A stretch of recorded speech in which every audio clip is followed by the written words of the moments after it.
Bagarre à la pompe à essence, file d'attente interminable à la station-service. Depuis plusieurs semaines, certaines régions russes sont confrontées à une pénurie inédite de carburant. Досягаємо все більше російську воєнну логістику.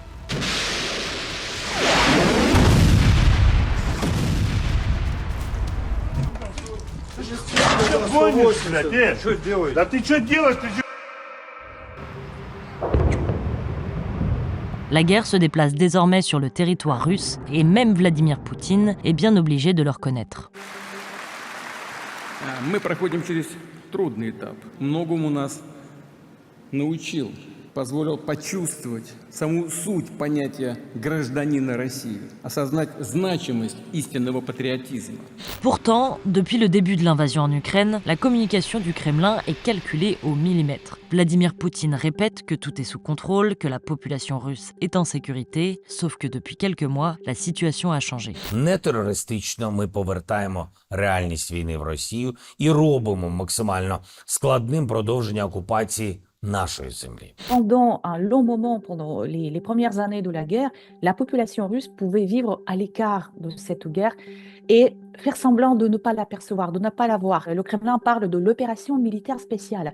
Ça veut dire, c'est mené quelque part, c'est limité, continuez à vivre comme vous avez vécu, cette guerre ne vous concernera pas.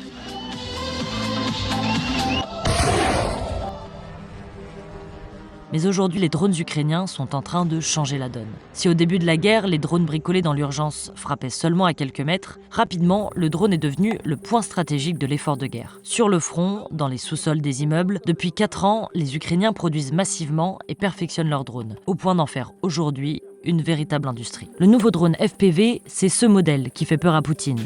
Parce que désormais, ces nouveaux drones sont capables d'atteindre des cibles situées à plusieurs centaines de kilomètres en Russie. Des villes comme Moscou, situées à 500 km de la frontière, et même Saint-Pétersbourg à 900 km, sont touchées régulièrement.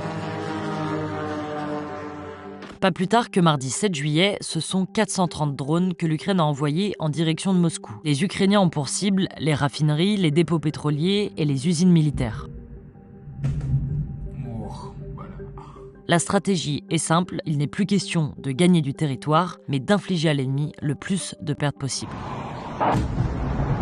Досягаємо все більше російську воєнну логістику.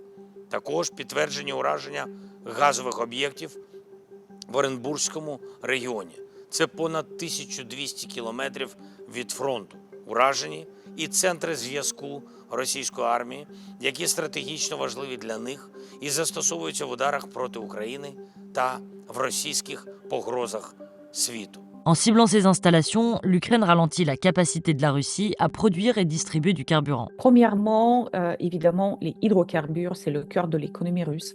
C'est aussi ce qui alimente la guerre. Donc, ils cherchent à limiter les capacités russes de mener cette guerre, d'entraver les capacités militaires. Résultat, ce lundi 6 juillet, c'est la plus grande raffinerie du pays, celle d'Omsk, au cœur de la Sibérie, qui a été mise à l'arrêt suite à l'attaque massive de drones ukrainiens. Mais pour le Kremlin, la situation est sous contrôle. Конечно, эти удары создают по объектам нашей инфраструктуры создают проблемы. Это очевидно. Мы сейчас наблюдаем определенный дефицит, но не критический. Deuxième producteur mondial de pétrole derrière les États-Unis, la Russie a vu plonger sa production sous les 4 millions de barils par jour, soit son niveau le plus bas depuis plus de 20 ans. Alors le gouvernement a pris la décision d'interdire l'exportation de gasoil et envisagerait peut-être même d'augmenter les importations de carburant. Et pour pallier les pénuries, la Russie a même commencé à importer de l'essence par voie maritime depuis l'Inde.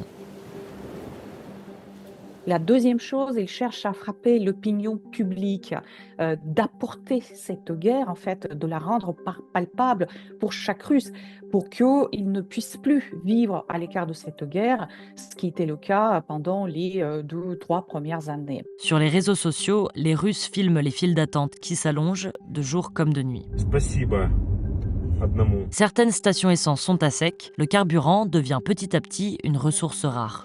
Ты в натуре? А ты где? Я 2,5 часа стояла в очереди на заправку, и когда наконец-таки моя очередь подошла, закончился бензин. Как-то так и живем.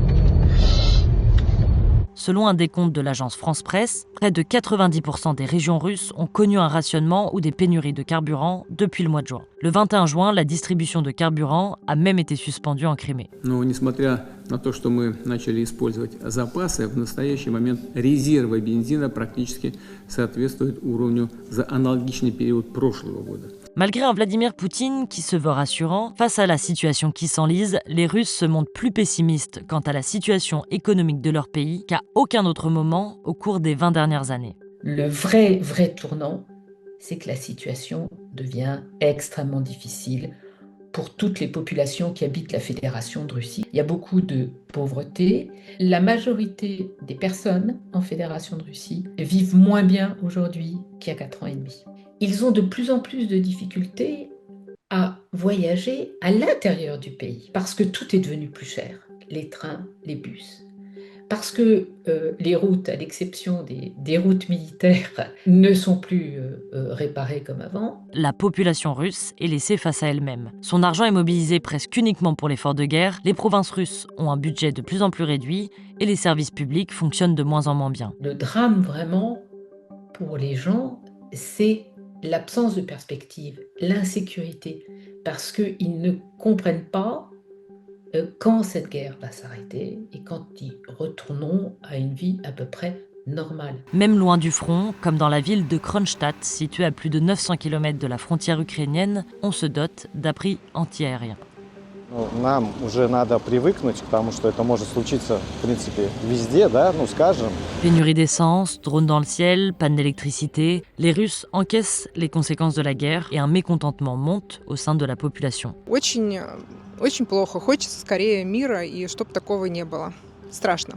Nous avons été otages de cette propagande du Kremlin qui prétendait qu'il y avait un grand élan patriotique et que la majorité des gens soutenaient la guerre. Mais c'est faux. Les gens n'avaient pas les moyens de s'exprimer librement dans une dictature. Les personnes qui vivent en Russie étaient persuadées que cette guerre serait courte. Владимир Владимирович, мы устали жить в страхе. Я не единичный случай, нас сотни и тысячи. В данный момент десятки, сотни, тысячи наших солдат сидят в зинданах, наказанные своими командирами, сидят, гниют, подвергаются пыткам и насилию со стороны так называемых гестапо. Torture, épidémie de sida, humiliation de la hiérarchie militaire, les conditions de vie sur le front sont absolument atroces. Sur Telegram ces derniers mois, de plus en plus de vidéos circulent de soldats russes frappés à terre, torturés, humiliés par leur chef de rang. L'information circule maintenant et la situation est devenue tellement difficile que beaucoup de personnes prennent des risques, postent des photos, des témoignages sur des blogs, sur leur téléphone. Et la dictature n'arrive plus à bloquer tous ces messages. Après plus de 4 ans de guerre, le mythe d'une armée russe inébranlable s'effondre petit à petit. Alors qu'on estimait 2 à 3 soldats russes tués pour un soldat ukrainien ces dernières années, le bilan monte aujourd'hui à 8 soldats russes tués pour un soldat ukrainien, selon une étude récente du cercle de réflexion américain CSIS. Et selon cette étude, le taux de perte mensuelle de la Russie, qui dépasse les 30 000 morts par mois en 2026, a probablement excédé son rythme de recrutement, estimé à environ 27 000 nouvelles recrues par mois. La guerre sanglante de Vladimir Poutine n'attire plus personne. Alors, les Russes sont envoyés au front de force. Chaque jour, on vient forcer des hommes de 18 ans comme de 55 ans à tout lâcher, à signer par la force un contrat. Au début de la guerre, on proposait de l'argent, des bonus, un gros salaire, etc. Ce n'est plus le cas aujourd'hui.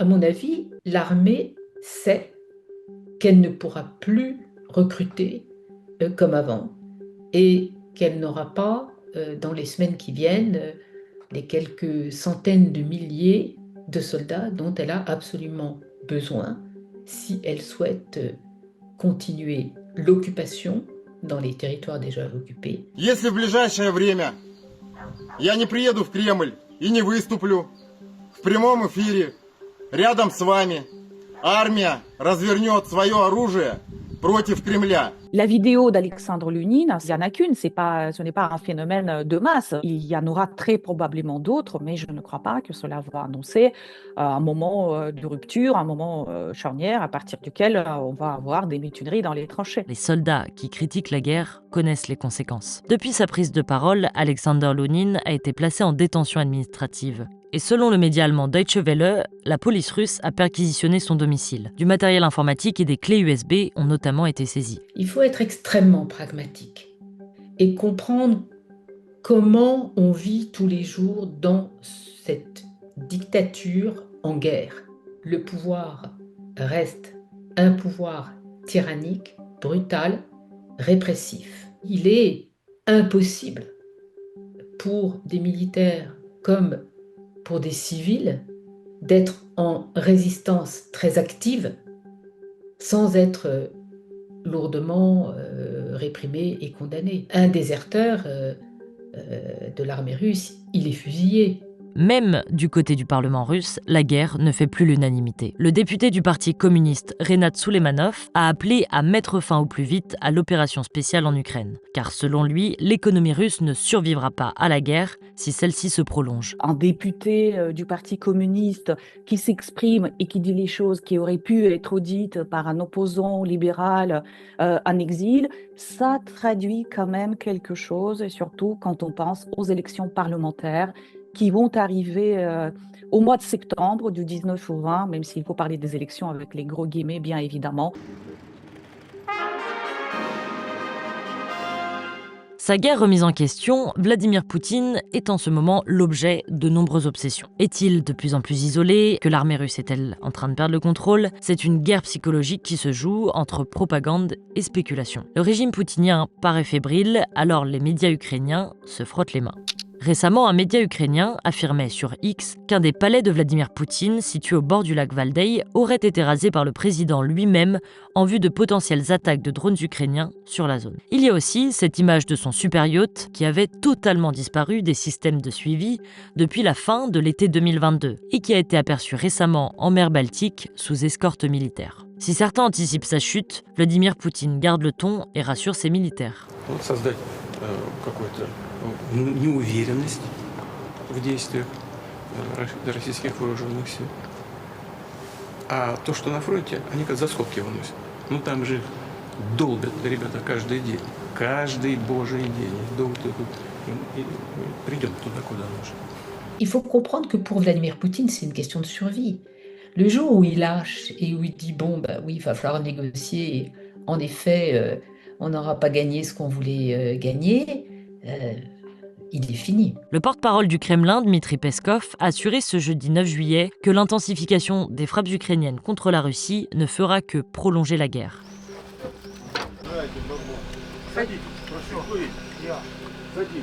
Alors, comme réponse punitive, l'armée russe a décidé de frapper l'ennemi encore plus fort. Mercredi 7 juillet, 7 personnes ont été tuées par des frappes russes menées à travers l'Ukraine. Et la semaine dernière, l'attaque la plus massive sur Kiev depuis le début de l'invasion russe a fait au moins 27 morts et 91 blessés.